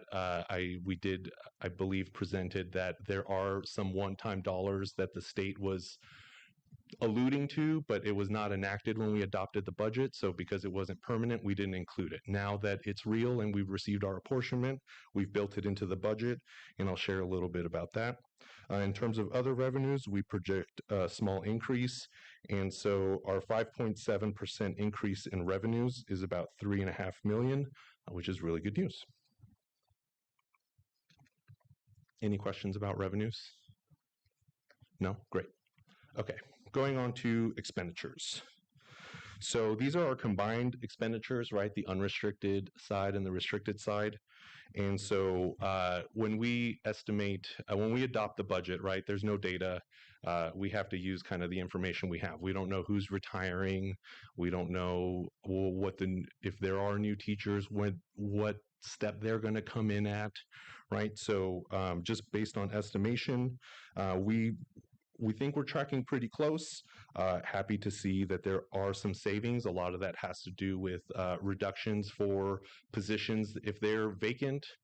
We know that we don't need them. We've been closing them in order to really pinpoint what our true deficit is and make sure that we address it appropriately.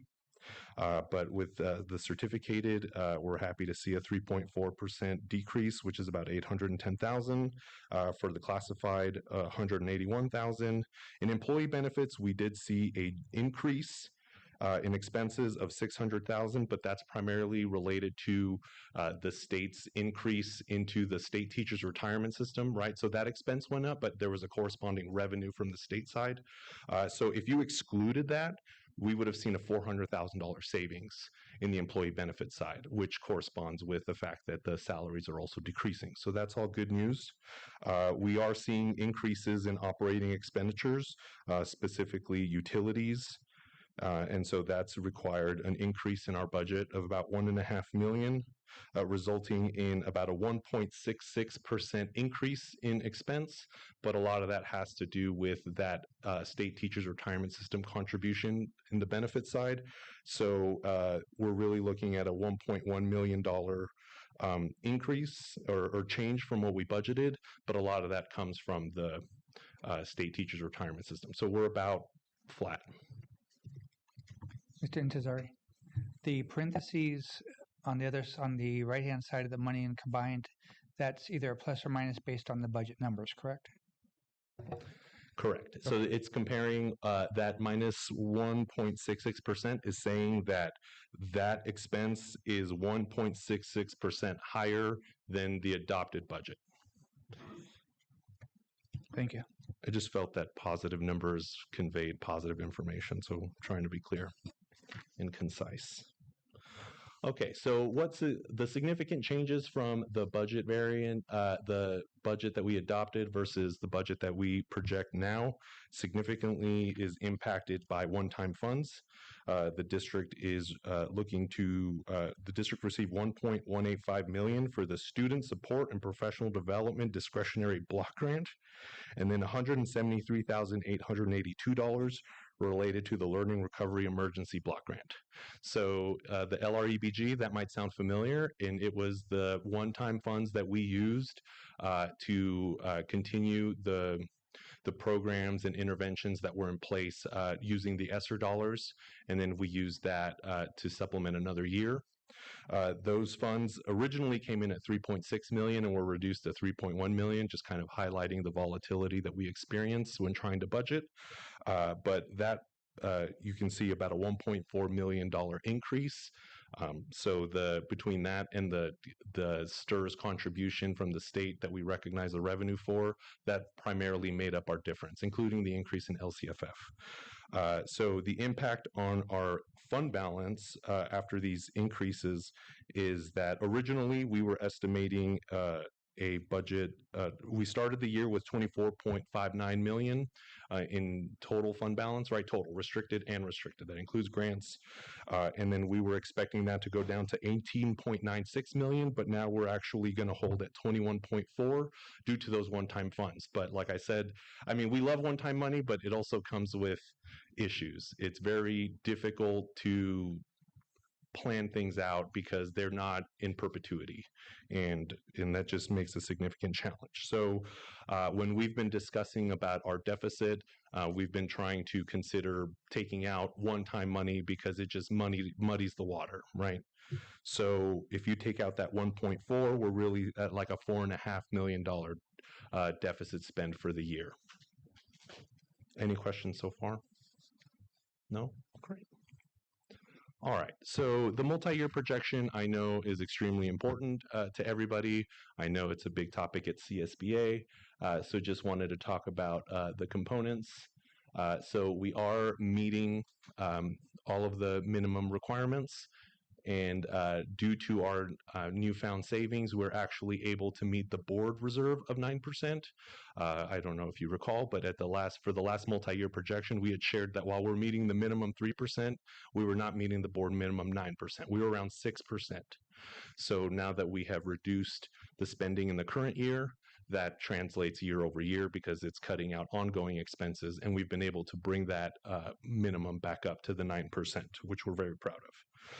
So for attendance, we've been talking about this for a long, long time, and it's finally come. So the state before used to be funded based off your average daily attendance, whether it was the current year or last year, whichever was better. And then after COVID, they introduced the 3-year average, and we had been cautious that they're a little inflated because of the average, and there was a hold harmless year. So, we significantly dropped in enrollment from before COVID to now. And so that 3-year average has been helping us, but as you can see, it starts to go down, and now our current year is actually our best. And so in the projection moving forward for 26, 27, and 27, 28, then it's just going to start getting funded by the prior year. So we've kind of reached the point now where I need to use a better term. Kill what you eat eat what you kill sounds terrible. But, we do have to live off our means, right? So now that our attendance is more closely tied to our revenues, our expenses kind of have to correlate. The one-time funding, as was mentioned, the $18.75 million that we received in temporary COVID funds, that did not include the $3.1 million in that Learning Recovery Block Grant money that we also used to continue those interventions. But now that we see that the state's budget is starting to become volatile and maybe not as reliable, that concern is kind of flowing down to us, because without how are we supposed to cover these supposedly short-term expenses if they don't continue? So the multi-year projection does have good news, but we're still projecting deficit spending. And so we are estimating, though, that the unrestricted fund balance, right, when we talk about reserves, that side, we're concerned that drops down to from 14.2 million to 8.2 million by the end of the third year, right? And so considering that the board reserve minimum is over 6 million, that is very little. And for context, our monthly payroll is about $3 million before benefits, before anything, and that doesn't include timesheet, extra duty, overtime, stipends, just end of month payroll, $3 million.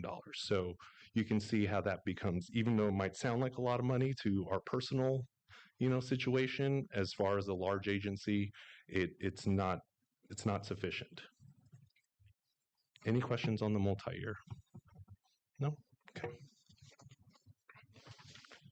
So we wanted to share some information about some of our challenges, and I thought you would find this interesting, is that, so what we've found, and we've talked about, but we've never really put numbers on it, is that the local control funding formula does have its flaws. It's very disproportionate in terms of its funding for districts that have high concentration of disadvantaged students, right? But I think you'd be surprised by the amount that changes by. So here we've provided what the average funding per ADA is in the state for unified school districts of similar size. We don't include basic aid districts like Beverly Hills and all that. We don't include high school districts, elementary districts, just districts like ours. So your average in the state per ADA, 15,064. Kern County average, 14,777. And TUSD is at 12,489. I believe the example that was shared at CSBA used a 13,000. I wrote it down. I believe that was right. Yes, not even close to what we get, right? And so for context, okay, so it's a couple thousand. What's the difference? It actually turns into $9,955,000 in annual funding that we do not get. That if we were funded the same way the average school district in California is funded, our budget would increase by $10 million per year. Is that due to real estate? No, it's actually due Property to taxes? concentration funding. So the way the funding works is you get your base, right? So that just has to do with what grade they're in and the average daily attendance numbers. Then you get an additional percentage for all those students that you identify. I think in our districts, our percentages in the 40s of those, what they call unduplicated, but that's just the socioeconomically disadvantaged students. And then if you exceed 55%, that's like the bonus. You get, for every percent that you go above that, there's way more funding. And so if it stopped at the supplemental, then it would be pretty fair across the board. But the fact that some districts get concentration when they have 80 to 90%, and then you have Tehachapi that has 40%, and we get none of it, even though we have half as many kids in a similar situation that require those resources to meet their needs. So this disproportionate funding, I hope, brings a little bit of context. So for example, the Kern County average, there's not a lot of unified school districts in Kern County, but that 14,777 number, if you take out Tehachapi, that jumps up to 15,200, which is higher than the state average. So it is very disproportionate when you compare how much our neighboring districts get per ADA compared to us. Just the economic volatility is also an issue, right? We're just very, the cost of living just does not meet what the rising costs are, and the fact that we cannot depend on, that the capital gains were always going to be there, which is the primary source of revenue for the state. So that just kind of is just a concern for us that we keep a close eye on. Any questions about challenges? No? I just wish I could have asked the 5 governor candidates at the convention, what are you going to do about that?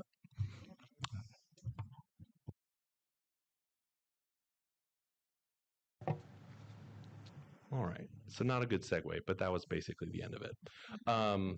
So this is just an overview of our budget cycle, right? So I report to you today comparing our actuals as of October 31st, right? And then in January, the governor will come out with his budget. And then that will give us information so that when we prepare our second interim, which is the second formal revision to the budget, right, we'll be much closer towards the end of the year and have a better picture of not only our revenues but our expenses, as well as what the multi-year, what to incorporate in the multi-year. And so that'll be a little more solid. And we'll be comparing as of the actual revenues and expenses of January 31. And then in May, the governor proposes his budget, and typically that's pretty reliable since it's almost June when it's enacted. And then, so based on the May revise to the governor's budget, we'll be able to know what we should budget for the following year when we adopt our budget. And that's it. Any questions? Doesn't look like it. Thank you, Mr. Intezari. You might as well stay up there.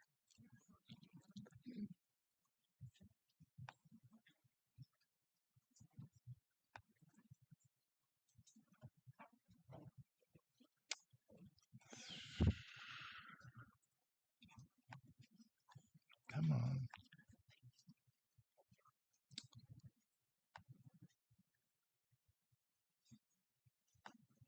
There we go.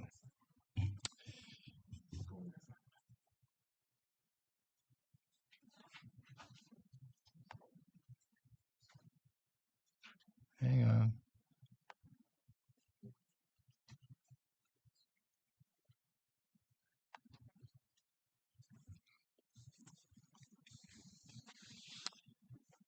Okay, the resolution states, it's resolution number 01-DEC25, whereas the Board of Trustees has adopted a budget for the operation of the Tehachapi Unified School District for the fiscal year 2025-2026, and whereas the Board of Trustees has approved certain appropriations and transfers to the 2025-2026 budget, and whereas the Board of Trustees finds that the district will be able to meet its financial obligations for the 2025-2026 fiscal year and 2 subsequent fiscal years. Now therefore be it resolved that pursuant to Assembly Bill 1366, Chapter 741, Statutes of 1985, the Board of Trustees of the Tehachapi Unified School District certifies that the district will be able to meet its financial obligations for the remainder of the 2025-2026 fiscal year and 2 subsequent fiscal years. And I need a motion to approve this resolution. Kelly, make the motion. I'll second. It was motioned by Vice President Kelly and seconded by Trustee Sweeney to adopt resolution number 01-DEC25 as presented. And it's a roll call vote. Ms. Barnes? President Kaminsky. Aye. Vice President Kelly. Aye. Clerk Wood. Aye. Trustee Cooper. Aye. Trustee Christensen absent. Trustee Napier. Aye. Trustee Sweeney. Aye. Thank you. Motion carries 6-0.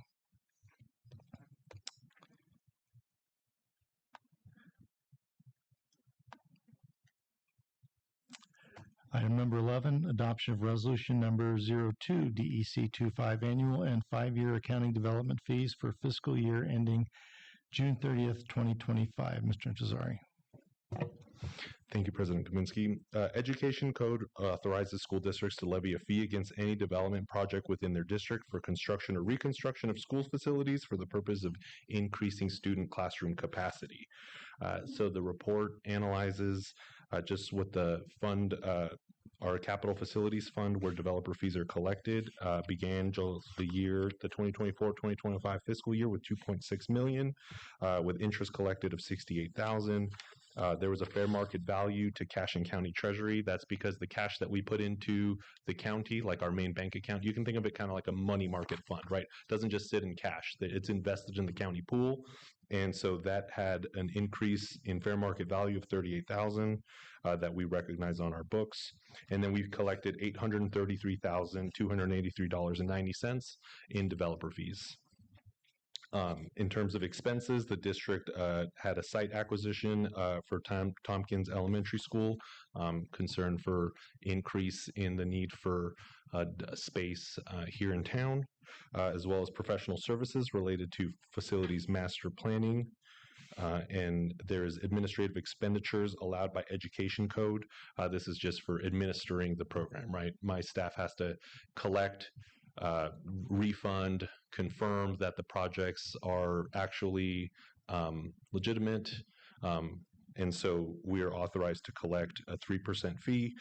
So that results in an ending fund balance of $2,967,008.94. The district does not currently have any capital facilities projects in place.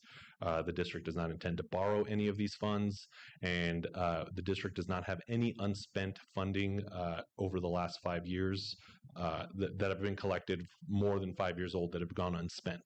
While $3 million is, again, a lot in personal finance, when it comes to capital improvement projects, it does not go a long way. But we continue to find projects and make sure that we can just do our part of using the funds that come from the community in order to develop additional classroom space and to meet the needs of our population. Any questions? I just want to give the newer members of the board a little history. About 8 years ago, the board approved the use of developer fees to build the 6th grade wing at Jacobson Middle School. And this expenditure was around $4 million. And so we came under, we didn't use all of it, and it's being built back up now. There was a time where before your time, that the contribution of developers was extremely low. And you brought it back up, so I appreciate that. Any other questions?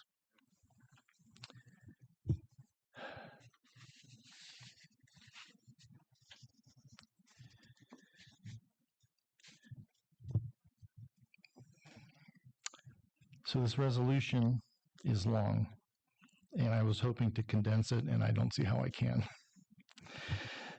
So the resolution 02-DEC 25 of the Governing Board of the Tehachapi Unified School District regarding annual and 5-year accounting of development fees for 2024-2025 fiscal year in the following fund or account: Tehachapi USD Capital Facilities Fund, Fund 25, Government Code Section 66001D and 66006B. 1. Authority and reasons for adopting this resolution. A. This district has levied school facility fees pursuant to various resolutions, the most recent of which is dated January 12, 2021, and is referred to herein as the School Facilities Fee Resolution, and is hereby incorporated by reference into this resolution. These resolutions were adopted under the Authority of Education Code Section 17620. These fees have been deposited in the following fund or account: Tehachapi USD Capital Facilities Fund, Fund 25, the fund. B. Government Code Sections 6601D and 66006B require this district to make an annual accounting of the fund and to make additional findings every 5 years if there are any funds remaining in the fund at the end of the prior fiscal year. C. Government Code Section 66001D and 66006B further require that the annual accounting of the fund and those findings be made available to the public no later than December 27, 2025, that this information be reviewed by this board at its next regularly scheduled board meeting held no earlier than 15 days after they become available to the public, and that notice of the time and place of this meeting, as well as the address at which this information may be reviewed, be mailed at least 15 days prior to this meeting to anyone who has requested it. D. The superintendent or designee has informed this board that a draft copy of this resolution was made available to the public on December 1st, 2025. Superintendent has further informed this board that notice of the time and place of this meeting, as well as the address at which this information may be reviewed, was mailed at least 15 days prior to this meeting to anyone who had requested it. E. The superintendent or designee has also informed this board that there is no new information which would adversely affect the validity of any of the findings made by this board in its school facilities fee resolution. 2. What this resolution does. This resolution makes various findings and takes various actions regarding the fund as required by and in accordance with Government Code Section 66001D and 66006B. 3. Findings regarding the fund. Based on all findings and evidence contained in, referred to, or incorporated into this resolution, as well as the evidence presented to this board at this meeting, the board finds each of the following with respect to the fund for the 2024-2025 fiscal year. A. In reference to Government Code Section 66006B2, the information identified in Section 1 above is correct. B, in further reference to Government Code Section 66006B2, this board has reviewed the annual accounting for the fund and determined that it meets the requirements set forth in Government Code Section 66006B1. C, in reference to Government Code Section 66001D1A, and with respect only to that portion of the fund for the fifth fiscal year following the first deposit into the account of or fund, and every 5 years thereafter, the purpose of the fees remaining unexpended at the end of the 2024-2025 fiscal year is to finance the construction or reconstruction of school facilities necessary to reduce overcrowding caused by the development on which the fees were levied. D, in reference to Government Code Section 66001D1B and with respect only to that portion of the fund for the fifth fiscal year following the first deposit into the account or fund and every 5 years thereafter remaining unexpended at the end of the 2024-2025 fiscal year, the findings and evidence referenced above demonstrate that there is a reasonable relationship between the fee and the purpose for which it is charged. E, in reference to Government Code Section 66001D1C, and with respect only to that portion of the fund for the fifth fiscal year following the first deposit into the account or fund, and every 5 years thereafter remaining unexpended at the end of the 2024-2025 fiscal year, all of the sources and amounts of funding anticipated to complete financing in any incomplete improvements identified as the use to which the fees are to be put. F, in reference to Government Code Section 66001D1D, and with respect only to that portion of the fund for the fifth fiscal year following the first deposit into the account or fund, and every 5 years thereafter remaining unexpended at the end of the 2024-2025 fiscal year, the approximate dates on which the funding referred to in paragraph E above is expected to be deposited into the appropriate account or fund. And G, in reference to the last sentence of Government Code Section 66001D2, because all of the findings required by that subdivision have been made in connection with the fees that were levied in paragraphs C to F above, the district is not required to refund any monies in the fund as provided in Government Code Section 66001E. 4, superintendent authorized to take necessary and appropriate action. The board further directs and authorizes the superintendent or designee to take on its behalf such further actions may be necessary and appropriate to effectuate this resolution. Do I have a motion to approve Resolution 02-DEC-25? Kelly, make the motion. I'll second. There's motion by Vice President Kelly, seconded by Trustee Sweeney, that the board approve Resolution 02-DEC-25. It's a roll call vote. Ms. Barnes? President Kaminsky. Aye. Vice President Kelly. Aye. Clerk Wood. Aye. Trustee Cooper. Aye. Trustee Christensen absent. Trustee Napier. Aye. Trustee Sweeney. Aye. Thank you. Motion carries 6-0. Item 12, approval of the agreement between Brianna Bell, MSCCC-SLP, and Tehachapi Unified School District Comprehensive Master Consultant. The rationale is to establish terms for Brianna Bell, MSCCC-SLP, to provide independent education evaluations, IEEs, for Tehachapi Unified School District students, ensuring compliance with SELPA standards. Is there any questions or comments from the board? Do we have a motion to approve the agreement? Kelly, make the motion. I'll second. There's a motion by Vice President Kelly, seconded by Clerk Wood. The board approve the agreement between Brianna Bell, MSCCC-SLP, and Tehachapi Unified School District Comprehensive Master Consultant. All in favor, say aye. Aye. Any opposed? Motion carries 6-0. Item 13, approval of the agreement between Frontline Education and Tehachapi Unified School District.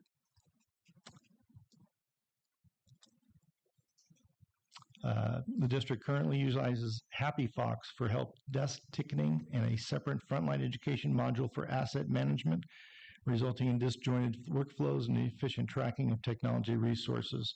Following a review with the Kern County Superintendent of Schools IT consultant, it was determined that consolidating these functions into a single platform would improve data accuracy by directly linking support tickets to specific district assets. transitioning the help desk function to frontline education not only achieves this operational efficiency, but also eliminates the higher annual cost of the legacy system, aligning technology operations with fiscal prudence.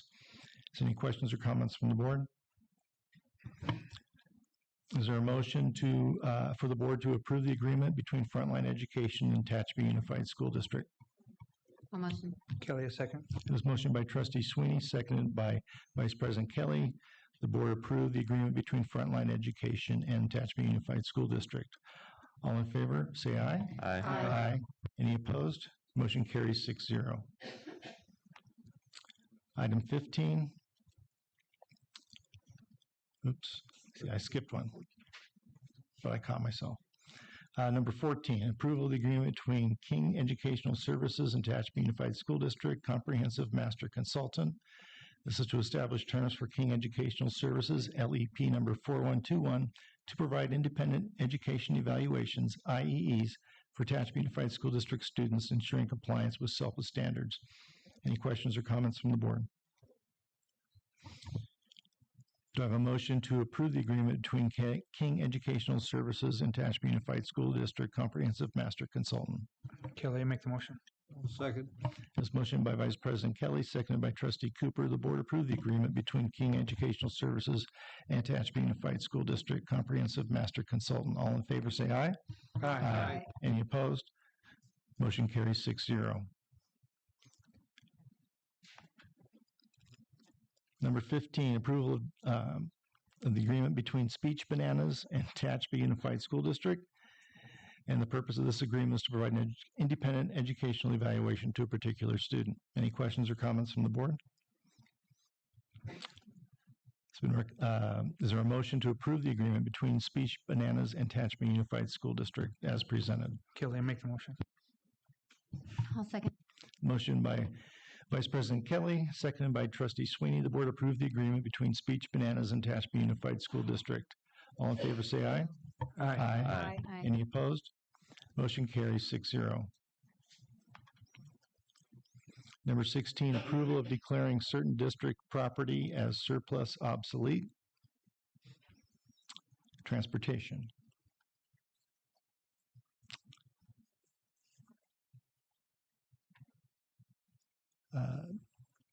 Mr. Intezar, did you want to describe to the board what happens to these vehicles? Thank you, President Kaminsky. So these are 3 vans that have been just parked outside. I'd be surprised if the catalytic converters are still there. So they do carry some type of value. It's just in order to give them to enterprise to go through their channels to sell, we are required to declare them surplus. So there would be some type of proceeds returned to us, probably not a whole lot, but it's certainly not just going to be 3 vans thrown away. Thank you. Is there a motion to approve declaring certain district property as surplus and obsolete transportation as presented? A motion. Kelly, a second. This motion by Trustee Cooper, seconded by Vice President Kelly, that the board approve of declaring certain district property as surplus/obsolete transportation. Roll call vote, Ms. Barnes. President Kaminsky. Aye. Vice President Kelly. Aye. Clerk Wood. Aye. Trustee Cooper. Aye. Trustee Christensen absent. Trustee Napier. Aye. Trustee Sweeney. Aye. Thank you. Motion carries 6-0. Item 17, approval of provisional internship permit, PIP for the 2025-2026 school year, multiple subject, COSACOS. This is California Commission on Teacher Credentialing has the authority to issue a variable term waiver, VTW, and provisional internship permits, PIP, documents to allow certain candidates additional time to complete requirements for education, preparation, and credentialing, as outlined in Education Code Section 44225, Subdivision M, Subsection 2. VTWs and PIPs are issued or denied based upon the requirements outlined in Title V, California Code of Regulations, CCR Sections 80120-80125. The district has submitted the board-approved declaration of need to CDE and has made reasonable efforts to recruit certified teachers in accordance with the hierarchy of hiring Education Code 44225.7. This PIP will support one multiple subject teacher. Is there a motion to approve the provisional internship permit PIP multiple subject COSACOS as presented? Kelly, make the motion. I'll second. Motion by Vice President Kelly, seconded by Trustee Cooper. The board provide provisional internship permit.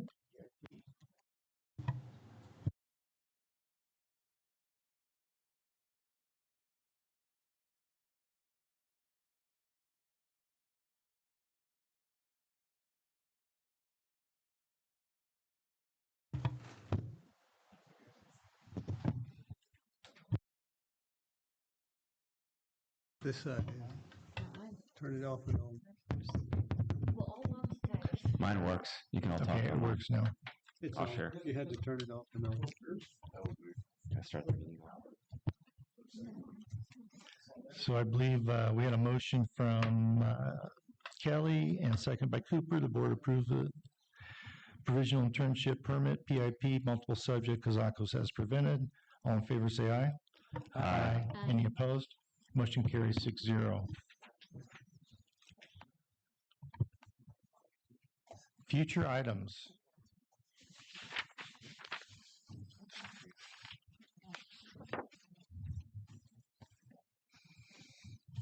Any trustee have anything they want brought forth for an agenda item or research by the district office staff? You already mentioned the one. Oh, No, go ahead. I mentioned the one about the AI, and also this is not the first time we've heard of discipline issues not being carried out, and I almost want to, I think we need to consider a special meeting, and probably in closed session to candidly mention names and get to the, and I'd also like more detailed information of what's happening, where is it happening, et cetera, et cetera. It's not right, because that's disrupting classrooms, disrupting student learning.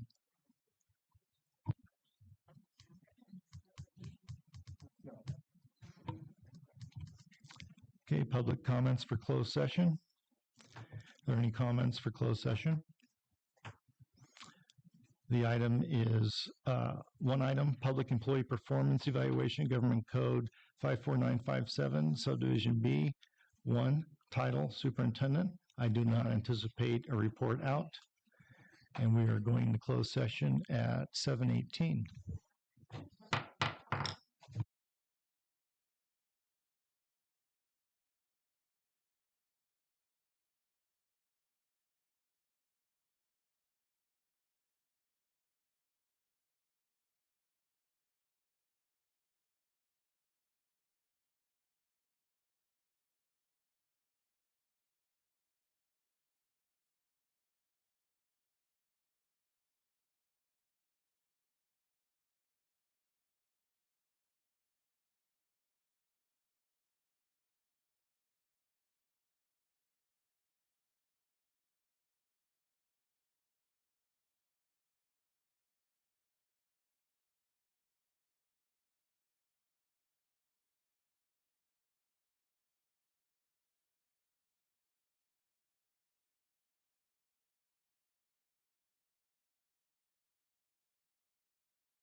Oh, did you see my?